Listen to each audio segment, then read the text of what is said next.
नमस्कार दोस्तों, मैं रोहित व्यास शारदा बाल निकेतन की ऑनलाइन क्लास में आप सभी का स्वागत करता हूं।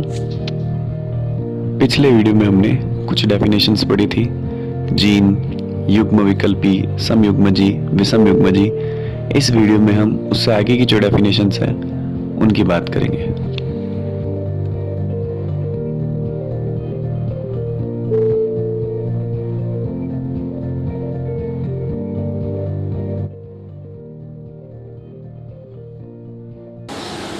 अगली डेफिनेशन जो है वो है लक्षण प्ररूप।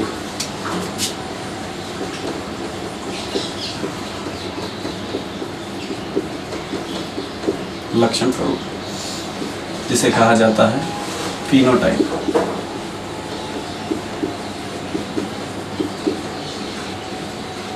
लक्षण प्ररूप क्या होता है कि किसी भी सजीव की बाह्य प्रतीति को हम लक्षण प्ररूप कहते हैं।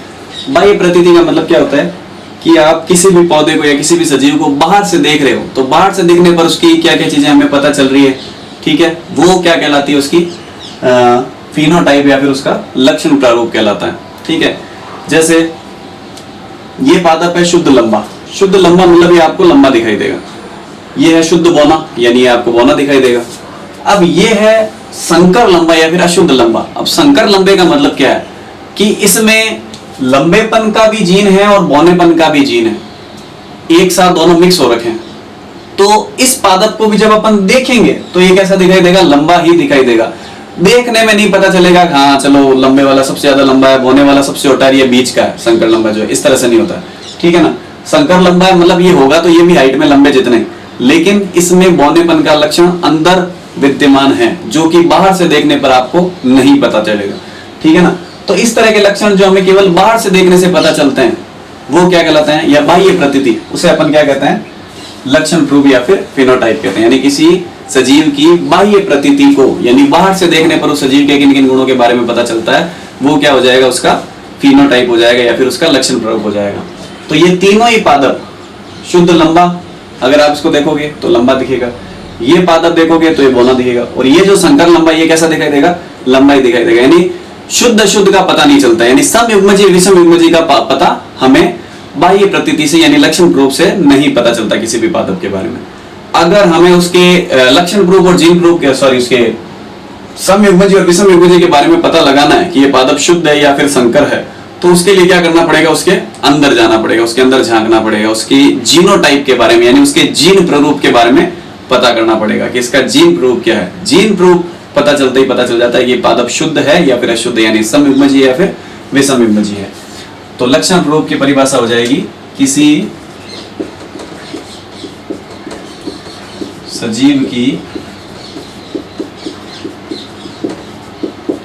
बाह्य प्रतीति को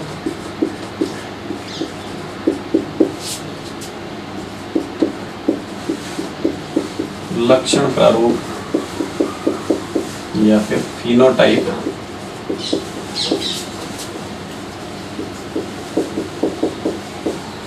कहते हैं। तो इन पादपों को जब बाहर से देखेंगे तो हमें पता नहीं चलेगा कि ये शुद्ध है या फिर संकर है, यानी समयुग्मजी या फिर विषमयुग्मजी। ठीक है, तो ये डेफिनेशन होगी आपकी लक्षण प्ररूप की। छठी डेफिनेशन आती है अपने जीन प्ररूप की। तो जीन प्ररूप का मतलब क्या हो गया कि किसी सजीव की आनुवंशिकी रचना को या फिर उसकी जीनी संरचना को हम क्या कहते हैं, उसका जीन प्ररूप कहते हैं।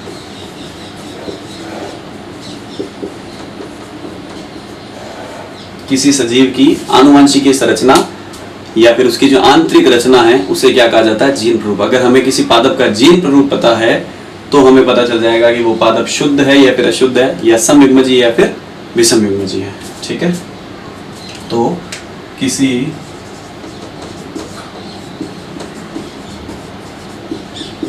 सजीव की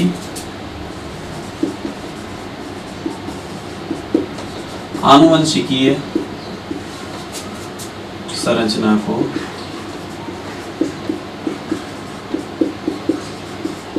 जीन प्रारूप या फिर जीनोटाइप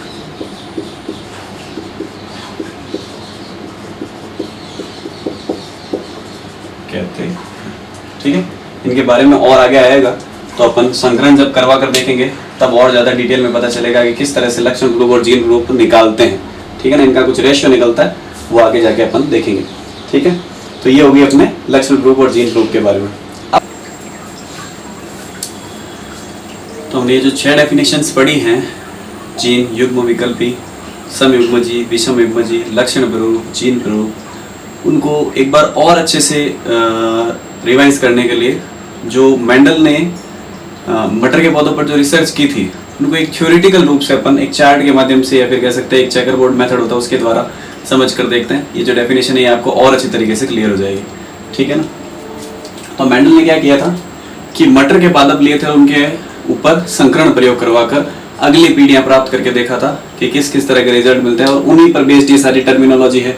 ठीक है, तो एक छोटा सा उसका एग्जाम्पल अपन भी लेकर देखते हैं। एक संकर संकरण करवा कर देखते हैं।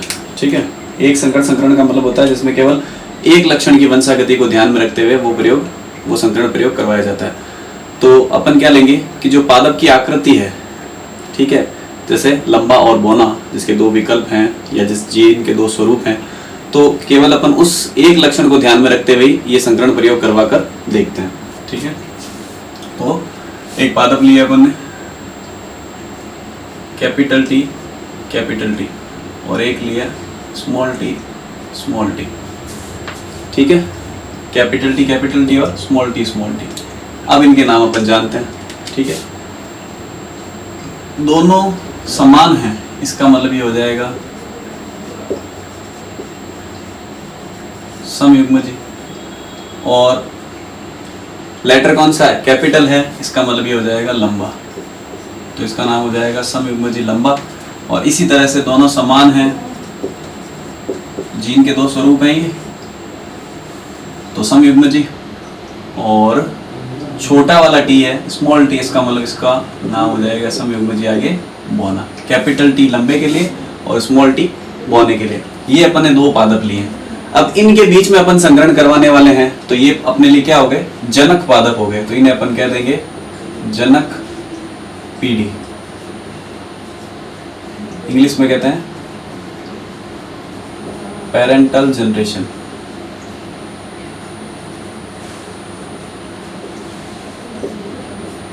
ठीक है, ये हो गई आपके पेरेंटल जनरेशन, RATI। ठीक है, अब इसी तरह से मेंडल ने ये 2 पादप लिए थे और इनके बीच में संकरण करवाया। तो संकरण जब करवाते हैं तो क्या होता है, सबसे पहले इनमें युग्मक बनते हैं। ठीक है, तो युग्मक क्या बनेगा, जैसे ये 2 हैं, दोनों ही कैपिटल टी है, तो युग्मक क्या आ जाएगा, इसमें से एक निकल कर कैपिटल टी, यानी लंबेपन का जीन दोनों में सेम ही है। इसमें तो इसमें जो दोनों जीन है वो क्या है, सेम ही है, लंबेपन के हैं दोनों। उसी तरह से इसमें क्या है, दोनों ही बौनेपन के हैं, तो इसका युग्मक क्या आ जाएगा, स्मॉल टी। तो ये क्या हो गया, इसके एक एक युग्मक बन गए। तो यहाँ लिख देते हैं अपन युग्मक, कैपिटल टी और स्मॉल टी। अब उसने क्या करवाया, इन दोनों के बीच में संकरण करवाया। तो एक कैपिटल टी है, एक स्मॉल टी है, तो जब संकरण करवाएंगे तो ये दोनों जुड़ेंगे। ये वाला जो जनक है वो कौन सा वाला गुण देगा या कौन सा वाला जीन देगा, लंबेपन का जीन देगा। और ये वाला जो जनक है वो क्या देगा, बौनेपन का जीन देगा। तो दोनों मिक्स होकर क्या बन जाएगा, कैपिटल टी इधर से और इधर से स्मॉल टी। तो जो पादप मिला है अपने को वो क्या मिल गया, कैपिटल टी स्मॉल टी। या फिर अपन कहेंगे जितने भी पादप मिलेंगे इस तरह से, जब अपन शुद्ध लंबे या फिर समयुग्मजी लंबे और समयुग्मजी बौने पादपों में संकरण करवाएंगे तो जितने भी पादप मिलेंगे वो क्या मिलेंगे, इसी तरह से capital T small T type के मिलेंगे। और इसका जो नाम है वो क्या हो जाएगा, तो एक लंबेपन का जीन है और एक बौनेपन का है। तो इसका मतलब दोनों जब अलग अलग होते हैं तो उसे अपन क्या कह देते हैं, विषमयुग्मजी। अब विषमयुग्मजी तो कहेंगे, अब लंबा कहेंगे या बौना कहेंगे, ये बात पीछे भी आई थी तो अपन ने छोड़ा था इसको, एक बार के आगे बात करेंगे। अब एक बार देख लेते हैं कि जब मेंडल ने क्या किया कि शुद्ध लंबे पादप लिए और उनका संकरण करवाया शुद्ध बौने पादपों के साथ, तो जो पादप मिले पीढ़ी में, प्रथम पीढ़ी में, ये प्रथम पीढ़ी मिल गई अपने को, प्रथम संतति पीढ़ी। तो इस प्रथम संतति पीढ़ी में जो पादप मिले थे वो कैसे मिले थे, लंबे ही मिले थे। जब उन्हें बाहर से देखा गया तो वो पादप कैसे थे, देखने में लंबे ही थे। यानी लंबे पादप और बौने पादप में जब संकरण करवाया तो पादप कैसे मिले, देखने में लंबे ही मिले। ठीक है ना, तो इसका मतलब यहां पर कौन सा गुण प्रभावी है? लंबेपन का गुण प्रभावी है, क्योंकि लंबेपन वाले गुण ने बौनेपन वाले गुण को क्या कर दिया? दबा दिया। तो इसीलिए यहां जो पादप मिले वो कैसे मिले? लंबे मिले। इसका नाम क्या है? विषम युग्मजी लंबा। और ये जो पीढ़ी मिली है वो कौन सी है? प्रथम संतति पीढ़ी, इसे इंग्लिश में कहा जाता है फर्स्ट फीलियल जनरेशन, या फिर इसे अपन F1 पीढ़ी भी कहते हैं। ठीक है, तो F1 पीढ़ी में जो पादप मिल गए वो क्या मिल गए? 100% लंबे, यानी जितने भी पादप मिलेंगे वो क्या मिलेंगे? लंबे ही मिलेंगे। 100% लंबे पादप मिल गए, लेकिन लंबे में कौन से? विषम युग्मजी लंबे। अब आगे चलते हैं। अब F1 पीढ़ी से उसने क्या किया? और आगे संकरण करवाकर F2 पीढ़ी प्राप्त की। F2 पीढ़ी प्राप्त करने के लिए क्या करना पड़ेगा कि जो F1 पीढ़ी में पादप मिले हैं उनके अंदर स्वपरागण करवाना पड़ेगा। जब अपन ने मटर के पादपों में क्या क्या विशेषताएं पाई जाती है जिसके कारण से मेंडल ने इसका चयन किया वो पढ़े थे, तो उसमें एक पॉइंट ये भी था कि जो मटर के पादप है उनमें एक गुण पाया जाता है स्वपरागण का, यानी उसका स्वयं के साथ संकरण करवाकर अगली पीढ़ी प्राप्त की जा सकती है। यानी ये जो पादप मिले हैं विषम युग्मजी लंबे, इनमें अपन क्या करवाएंगे? स्वपरागण करवाएंगे, और स्वपरागण करवाकर वापस अगली पीढ़ी प्राप्त करेंगे। ये अपन पहले जनक पीढ़ी से मिल गई पहली पीढ़ी, प्रथम संतति पीढ़ी। अब प्रथम संतति पीढ़ी में संकरण करवाने से जो नई पीढ़ी मिलेगी वो क्या हो जाएगी? द्वितीय संतति पीढ़ी, सेकंड फीलियल जनरेशन, या फिर F2 पीढ़ी। तो उसके लिए क्या करना पड़ेगा? इसमें इन पादपों में स्वपरागण यानी इनका खुद के साथ संकरण करवाना पड़ेगा। यहाँ तो अपन ने अलग अलग पादप लिए थे, लंबे और बौने में संकरण करवाया था, यहाँ अपन ले रहे हैं इसका इसी के साथ संकरण। तो देखते हैं, ये कैपिटल T स्मॉल t और इसके जैसा एक और पादप, स्वपरागण मतलब स्वयं के साथ संकरण। तो ये कैपिटल T स्मॉल t, ये भी कैपिटल T स्मॉल t। नाम इनका क्या है? विषम युग्मजी लंबे, विषम युग्मजी लंबे। अब इनसे जो युग्मक बनेंगे समझने के लिए एक बार खाली अपन लिख लेते हैं कैसे बनेंगे। इसमें से एक बना कैपिटल T और एक बनेगा स्मॉल t। उसी तरह से इसमें से भी एक क्या बनेगा? कैपिटल T और एक क्या बनेगा? Small t। ठीक है, तो ये चार पॉसिबिलिटीज होगी अपने पास। ठीक है, तो अब क्या क्या केस बन सकते हैं? ये वाला जो जीन है वो इसके साथ संयोग करेगा, और ये वाला जो जीन है इसके साथ भी कर सकता है। दो केस बन गए। फिर इसको लेते हैं, ये वाला जो जीन है वो इसके साथ संयोग करेगा, और ये वाला जो जीन है वो इसके साथ भी संयोग कर सकता है, यानी 2 और 2 4। तो 4 पॉसिबिलिटीज बन सकती है इसमें। ठीक है, 4 तरह के पादप मिल सकता है अपने को। तो अपन क्या करते हैं? एक बॉक्स बना लेते हैं, चेकर बोर्ड कहता है जिसे। तो ये अपन ने एक 4 का बॉक्स बना लिया।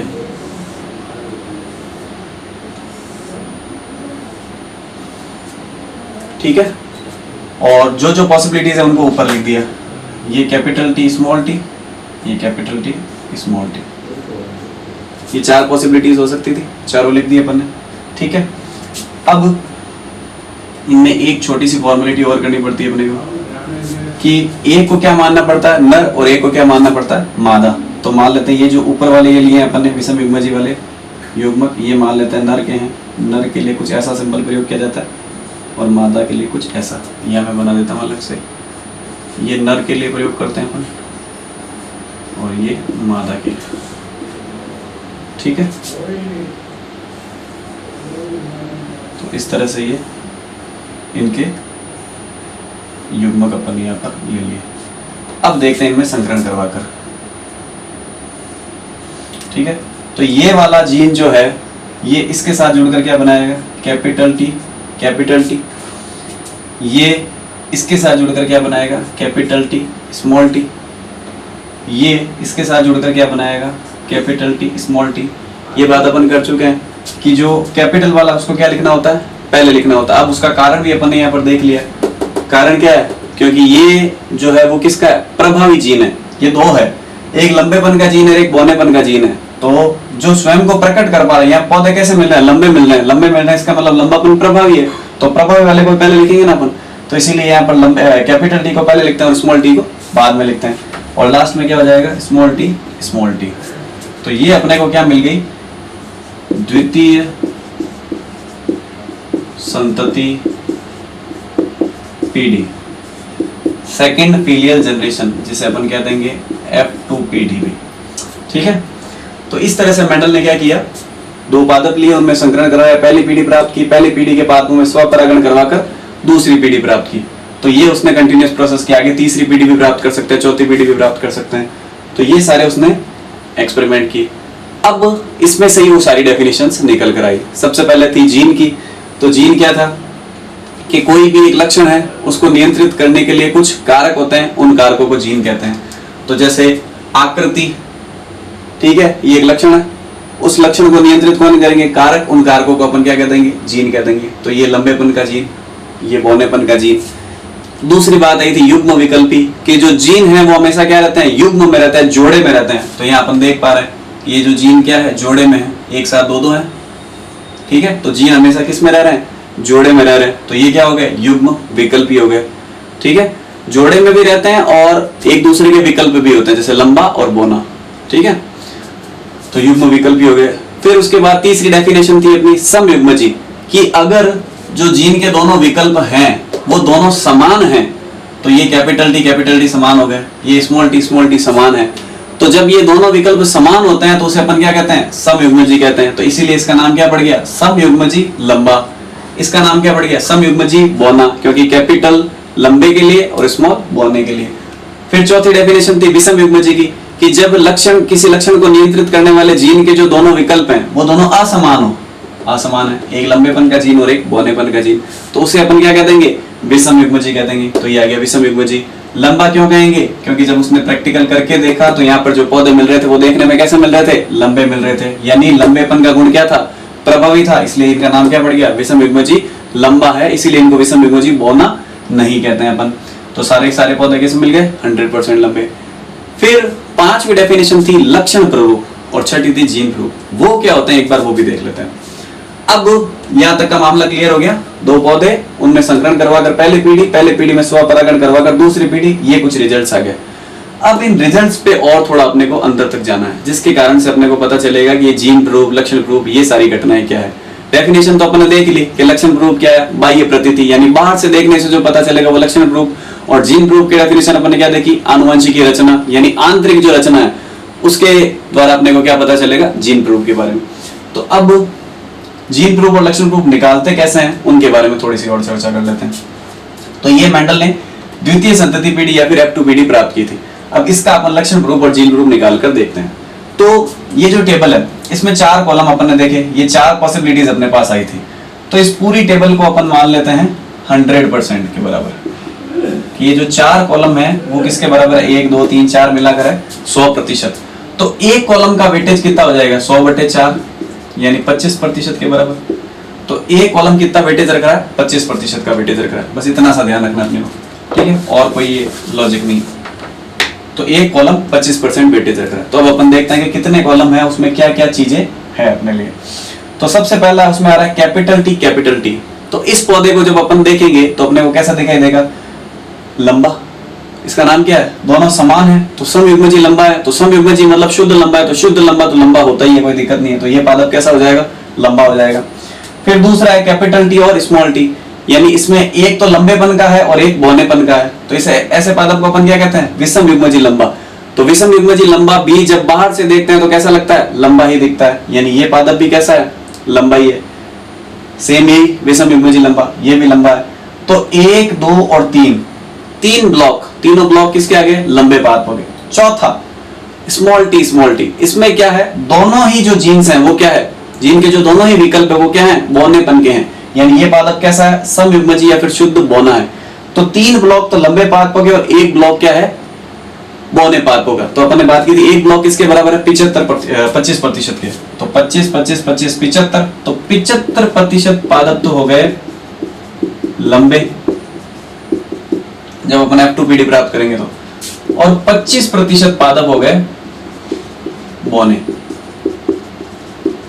तो ये क्या है? इसका लक्षण प्ररूप है। जब अपन ने बाहर से इन पादपों को देखा तो ये 3 ब्लॉक में जो पादप मिले थे अपने को, यानी 75% जो पादप मिले थे वो तो मिले थे लंबे, और 25% जो पादप मिले थे वो मिले थे बौने। तो इसका द्वितीय यानी कि F2 पीढ़ी का जो अनुपात हो जाएगा, लक्षण प्ररूप अनुपात, F2 पीढ़ी का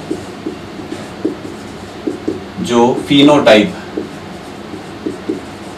यानी हिंदी में अगर बात करें तो लक्षण प्ररूप अनुपात जो है वो क्या हो जाएगा?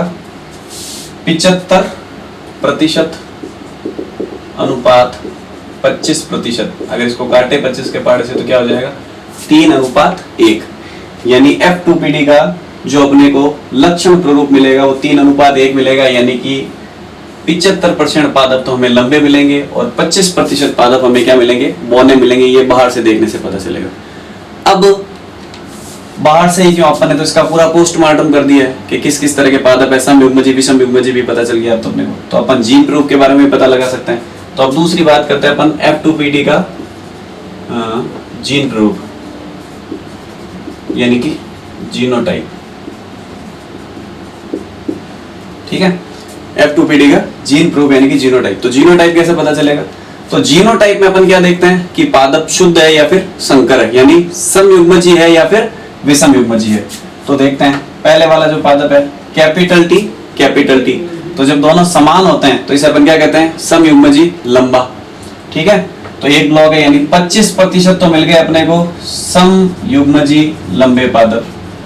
ठीक है, चलो आगे बढ़ते हैं। ये ब्लॉक जब दोनों असमान होते हैं तो उसे क्या कहा जाता है, विषमयुग्मजी और लंबा। तो ये हो जाएगा विषमयुग्मजी लंबा। और कितने ब्लॉक हैं, एक और एक 2, यानी 50% पादप हो गए विषमयुग्मजी लंबे। एक का वेटेज 25% का, तो 2 का हो गया 50% का अनुपात। तीसरे में क्या दिख रहा है अपने को, स्मॉल टी का मतलब क्या हो गया, समयुग्मजी बौना। तो 25% पादप कैसे हैं, समयुग्मजी बौने हैं। ठीक है, तो रेशियो क्या आ गया अपने पास, 25% तो आ गए समयुग्मजी लंबे, 50% आ गए विषमयुग्मजी लंबे और 25% आ गए समयुग्मजी बौने। ये 3 टाइप में बनता है, कैपिटल टी स्मॉल टी और स्मॉल टी। ये तीनों अपने पॉसिबिलिटीज यहाँ पर ले ली, समयुग्मजी लंबा, विषमयुग्मजी लंबा और समयुग्मजी बौना। इसको अगर काटेंगे 25 के पहाड़े से तो रेशियो क्या आ जाएगा, 1:2:1। यानी कि जो F2PD है उसमें जो जीन प्ररूप अनुपात आता है यानी कि जो जीनोटाइप आता है वो तो आता है 1:2:1, और जो लक्षण प्ररूप यानी कि जो फिनोटाइप आता है वो आता है 3:1। ये बहुत इंपॉर्टेंट है एग्जाम के पॉइंट ऑफ व्यू से भी, किस तरह से निकाला जाता है ये आप लोगों को बता दिया गया है। ठीक है, तो ये पूरा प्रयोग मेंडल ने करके देखा प्रैक्टिकली, और ये सारे उसने निकाल कर देखे किस किस तरह के पादप मिलते हैं। और अगर F1PD के अगर अपन लक्षण प्ररूप और जीन प्ररूप की बात करें तो क्या हो जाएगा कि जो F1PD में सारे पादप मिले थे, बाहर से अगर अपन बात करें इसके लक्षण प्ररूप की बात करें तो ये पादप कैसा है, लंबा है, यानी 100% लंबे। ये तो हो गया इसका क्या, लक्षण प्ररूप। और अगर जीन प्ररूप की बात करते हैं, जीन प्ररूप की बात करेंगे तो क्या हो जाएगा इसका कि ये पादप कैसे हैं, विषमयुग्मजी है, तो विषमयुग्मजी लंबे हैं। ठीक है ना, इसमें बौनेपन का गुण अंदर छुपा हुआ है, जो कहां जाकर प्रकट हुआ है, यहां पर जाकर प्रकट हुआ है। तो पहली पीढ़ी में तो अपने को पता ही नहीं चला कि पादप बौना भी हो सकता है क्या, लेकिन जब अपन ने दूसरी पीढ़ी प्राप्त की तब पता चला कि एक पादप मिला शुद्ध लंबा, 2 पादप मिले संकर लंबे या फिर विषमयुग्मजी लंबे, और 1 पादप मिला शुद्ध बौना। तो ये जो शुद्ध बौना है ये यहाँ पर देखो, लंबे पादप में संकरण कराया तो पादप कैसा मिल गया अपने को, बौना भी मिल गया। क्यों, क्योंकि इसमें बौनेपन का गुण यहाँ पर छुपा हुआ था। ये चेकर बोर्ड एक बार और डिस्कस करेंगे अपन, जब अपन जो मेंडल के आनुवंशिकता के नियम है वो पढ़ेंगे। तो एक बार अगर इसका 50-75% भी अगर समझ में आ रहा है तो भी बहुत अच्छी बात है, क्योंकि आगे एक बार और रिवाइज होने वाला है तो उसमें ये और क्लियर हो जाएगा। ठीक है, तो फिलहाल अपने ये जो डेफिनेशंस थी वो मेरे हिसाब से इसके थ्रू आप लोगों को काफी क्लियर हो गई होगी। अगली जो डेफिनेशन आती है 7वीं, वो आती है अपने प्रभावी लक्षण की। ठीक है, एक बार इसी को यहाँ पढ़ा लेना देता है क्योंकि वो भी इसी से समझ में आएगी। प्रभावी लक्षण जिसे कहते हैं अपन डोमिनेंट कैरेक्टर।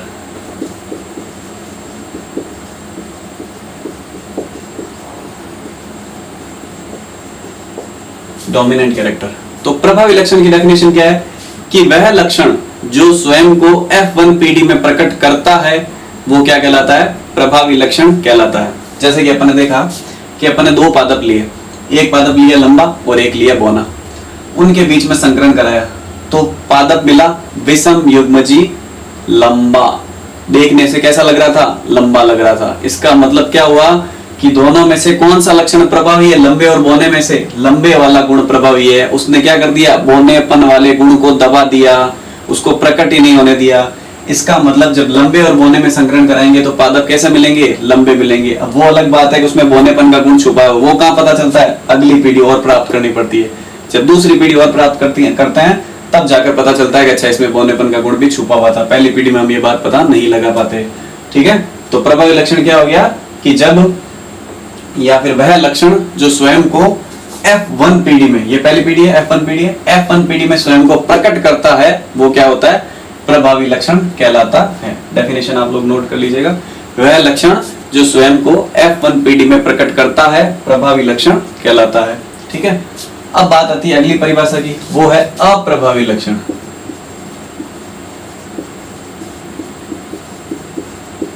तो जस्ट उल्टी हो जाएगी इसकी, रिसेसिव कैरेक्टर कहते हैं इसे।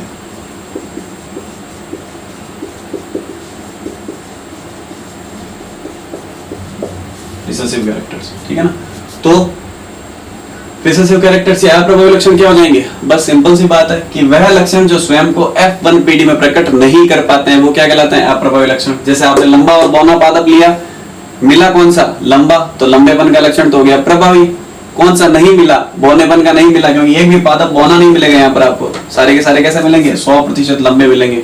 तो एक भी पादप बौना नहीं मिला, इसका मतलब क्या हो गया? बौनेपन का गुण क्या हो गया? अप्रभावी हो गया। तो अप्रभावी लक्षण क्या हो गए कि वह लक्षण जो स्वयं को F1 पीढ़ी में प्रकट नहीं कर पाते हैं वो क्या कहलाते हैं? अप्रभावी लक्षण कहलाते हैं। ठीक है, तो ये दो डेफिनेशन आपके और हो गई, प्रभावी लक्षण और अप्रभावी लक्षण। छोटी छोटी सी एक दो और है, वो भी कर लेते हैं।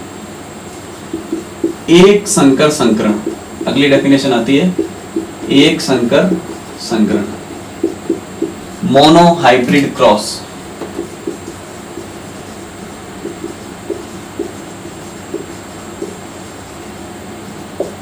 मोनो हाइब्रिड क्रॉस, एक संकर संकरण। एक संकर संकरण क्या है कि वह संकरण जिसमें एक लक्षण की वंशागति का अध्ययन किया जाता है। जैसे अपन ने देखा था, बात भी की थी कि मटर के पादप में 7 जोड़ी विप्रेयसी लक्षण पाए जाते हैं। 7 जोड़ी विप्रेयसी लक्षण पाए जाते हैं। लेकिन आप जब संकरण प्रयोग करवा रहे हो, यानी कि जब मेंडल ने संकरण प्रयोग करवाया था तो उसने केवल एक ही लक्षण ध्यान में रखा। कौन सा? आकार का, कि पादप लंबा है या बौना। उसने ये थोड़ी देखा कि पादप हरा है, पीला है, पुष्प कैसा है, फली कैसी है, पुष्प की स्थिति कैसी है, फली की आकृति कैसी है, बीज की आकृति कैसी है, बीज का रंग कैसा, उसने कुछ ध्यान नहीं दिया। उसने केवल एक संकर संकरण का मतलब केवल एक लक्षण की वंशागति का अध्ययन किया, और वो एक लक्षण क्या हो गया? आकार हो गया। आकार को ध्यान में रखकर चल रहा है अपन, सिर्फ आकार की बात कर रहे हैं, लंबा मिलेगा, बौना मिलेगा, इसके अलावा तीसरी बात ही नहीं कर रहा है। तो ऐसे संकरण को क्या कहते हैं? एक संकर संकरण या फिर मोनो हाइब्रिड क्रॉस। यानी कि वह संकरण या फिर ऐसा संकरण जिसमें केवल एक लक्षण की वंशागति का अध्ययन किया जाता है। वो एक लक्षण हो गया केवल उसका आकृति, पादप की आकृति, लंबा बौना कैसा मिलेगा, बस यही बात करनी, इसके अलावा और कोई तरह की बात नहीं करनी। तो ऐसा संकरण क्या कहलाता है? एक संकर संकरण, जिसे कहा जाता है मोनो हाइब्रिड क्रॉस। ठीक है, फिर आती है दूसरी अगली डेफिनेशन, द्विसंकर संकरण। द्विसंकर संकरण तो नाम से पता चल रहा है, इंग्लिश में कहते हैं इसे डाई हाइब्रिड क्रॉस। ठीक है ना, नाम से पता चल रहा है डाई हाइब्रिड। डाई का मतलब दो, द्विसंकर संकरण यानी कि वह संकरण जिसमें दो लक्षणों की वंशागति का अध्ययन किया जाता है। यानी एक तो आप मान लो आकार ले लिया और दूसरा उसका रंग ले लिया कि पादप कौन से रंग का है। उन दोनों लक्षणों को मिक्स करके फिर उनके बीच में संकरण करवाया। मतलब मिक्स करके, मतलब लक्षण तो मिक्स है, आप जब संकरण करवा रहे हो तो दोनों लक्षणों का एक साथ ध्यान रखोगे कि अगली पीढ़ी में कौन कौन से, किस किस तरह के रंग के और किस किस आकार के पादप मिल रहे हैं। तो ऐसा संकरण क्या कहलाता है? द्विसंकर संकरण, जिसमें दो लक्षणों की वंशागति का एक साथ अध्ययन किया जाता है। वो अपन मेंडल के जब नियम पढ़ेंगे तो उसमें आएगा, एक अपन दो लक्षण एक साथ लेकर उनका संकरण करवा कर, जैसे एक लक्षण का करवाया उसी तरह से दो लक्षणों को एक साथ लेकर उनका संकरण करवा कर देखेंगे कि क्या क्या रिजल्ट्स आते हैं। वो कहलाता है द्विसंकर संकरण, यानी कि जिसमें दो लक्षणों की वंशागति का अध्ययन एक साथ किया जाता है, वो कहलाता है द्विसंकर संकरण या फिर डाई हाइब्रिड क्रॉस। अगली आती है त्रिसंकर संकरण।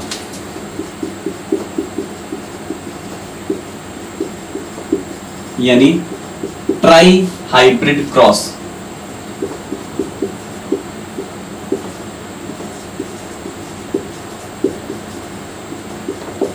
ट्राई हाइब्रिड क्रॉस, त्रिसंकर संकरण, यानी जिसमें 3 लक्षणों की वंशागति का एक साथ अध्ययन किया जाता है।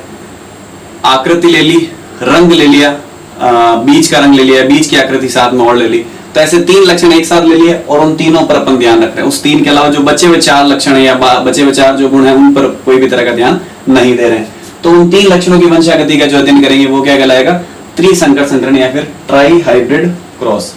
तो ये हो गया त्रिसंकर संकरण, यानी कि वह संकरण जिसमें 3 लक्षणों की वंशागति का एक साथ अध्ययन किया जाता है, वो त्रिसंकर संकरण या फिर ट्राई हाइब्रिड क्रॉस कहलाता है। और एक हो जाती है बहुसंकर संकरण, यानी कि जिसमें बहुत से लक्षणों का या 3 से अधिक लक्षणों की वंशागति का एक साथ अध्ययन किया जाता है, 4, 5, 6, 7, वो क्या कहलाती है? बहुसंकर संकरण या फिर पॉलीहाइब्रिड क्रॉस कहलाती है।